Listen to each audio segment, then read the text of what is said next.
자, 오늘은 이 지도 한 장으로 숨겨진 전설 속으로 여행을 한번 떠나볼까 합니다. 평범해 보이는 이 땅에 대체 어떤 흥미진진한 이야기가 숨어 있는지 저와 함께 한 페이지씩 넘겨보시죠.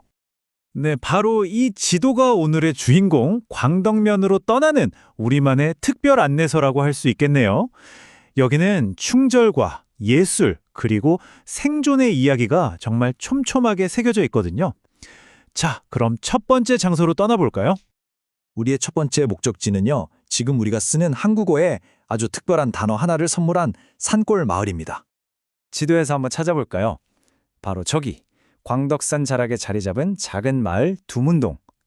우리의 첫 이야기는 바로 여기서 시작됩니다. 충절, 그 대가는 과연 무엇일까요? 이 질문을 품고 고려말 충신들이 겪었던 비극적인 이야기를 한번 들여다보겠습니다. 숫자 72. 고려가 무너지고 조선이 들어서자 무려 72명의 고려 관료들이 세왕 이성계를 섬길 수 없다면서 바로 이곳 두문동으로 숨어든 겁니다. 여러분, 두문불출이라는 말 많이 쓰시죠? 네, 맞습니다. 바로 이 사건에서 유래한 거예요. 새로운 세상을 거부하고 스스로 문을 걸어 잠근 그들의 행동이 시대를 추월해서 신념의 상징이 된 거죠. 정말 대단하지 않나요? 하지만 결국 비극으로 끝나고 맙니다. 아무리 설득해도 통하지 않으니까 이성계는 정말 극단적인 선택을 하죠. 마을 전체에 불을 지른 거예요. 고려의 충신들은 불충하게 사느니 차라리 불길 속에서 죽겠다. 그렇게 신념을 지키며 역사 속으로 사라졌습니다. 그런데 이야기는 여기서 끝나지 않아요. 정말 아이러니하게도 수세기가 흐른 뒤에 조선의 왕들이 그들의 희생을 기리기 위해 기념비를 세웁니다. 왕조는 달라도 그 꺾이지 않는 정신만큼은 존경하지 않을 수 없었던 거죠. 이제 다음 이야기로 넘어가 볼까요? 이번에는요, 격동의 역사를 그야말로 온몸으로 견뎌낸 한 예술작품에 대한 이야기입니다. 자, 지도를 따라서 이번엔 북쪽으로 한번 가볼까요? 경천사 예터가 우리를 기다리고 있습니다. 이곳에 한때 어마어마한 석탑이 서 있었어요. 높이가 무려 13.5m, 전부 대리석으로 만든 10층 석탑이라니 상상만 해도 대단하죠? 그야말로 고려 미술의 정점이라고 할 수 있는 작품이었습니다. 이 석탑의 진짜 매력은요, 바로 이 디테일에 있어요. 가까이서 보면 부처와 천인상 하나하나가 정말 섬세하게 조각되어 있는데 이게 모여서 13.5m짜리 거대한 탑을 이루는 그 모습, 정말 압도적입니다. 저 독특한 별 모양 귀단부나 팔짝지붕 모양의 지붕돌 같은 걸 보면 당시 장인들의 솜씨가 얼마나 대단했는지 알 수 있죠. 하지만 이 걸작의 운명은 정말 파란만장했습니다. 1348년에 만들어져서 잘 있다가 1909년에 일본으로 불법 반출되는 아픔을 겪고요. 1918년에 겨우겨우 고국으로 돌아왔는데 이미 심하게 망가진 상태였죠. 그리고 수십 년이 흘러서 마침내 2005년에야 지금의 완벽한 모습으로 복원될 수 있었습니다.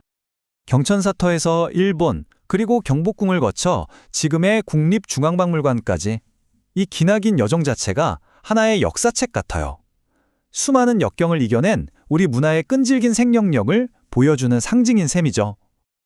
자, 다음 목적지는 지금은 그 흔적만 희미하게 남은 곳입니다. 하지만 그 기억만큼은 아름다운 전설과 시 속에 선명하게 살아 숨쉬는 곳이죠.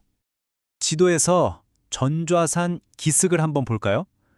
바로 저곳이 장원정이 있던 자리입니다. 여기는 아주 흥미로운 전설이 하나 있어요. 도선이라는 유명한 스님이 이 자리가 고려의 운명을 좌우할 길지라고 예언을 했다는 거예요. 그 말을 들은 고려 문종이 나라의 안녕을 빌면서 이곳에 멋진 누각을 지었다고 합니다. 이 누각에 대해서 쓰인 시 중에 가장 유명한 구절인데요. 한번 들어보세요. 바람은 손으로 배를 밀듯 가볍게 불고 이슬엔 대골 기와에 맺혀 구슬처럼 반짝인다. 와, 정말 그림처럼 아름답지 않나요? 수많은 시인들이 왜 이곳에서 영감을 받았는지 알 것 같습니다. 어느덧 마지막 목적지네요. 이번에는 조선을 건국한 바로 그 왕가, 그 내부의 갈등이라는 또 다른 역사의 한 페이지를 들여다볼 차례입니다. 우리의 마지막 여정지는 바로 이곳, 역사의 거대한 갈림길 앞에서 고뇌해야 했던 한 왕자의 무덤입니다. 조선을 세운 이성계의 맏아들 이방우의 이야기입니다. 그는 새 왕조의 왕자가 되는 것보다 사라져가는 고려의 신하로 남길 원했어요. 아버지의 혁명에 등을 돌린 거죠. 이 이야기는 왕조가 바뀌는 거대한 역사의 흐름 속에서 한 개인이 겪어야 했던 고뇌가 얼마나 깊었는지를 보여줍니다. 그의 묘가 수백 년 동안 잊혔다가 18세기에 우연히 발견되었다는 사실마저도 그의 파란만장했던 삶을 꼭 닮았죠.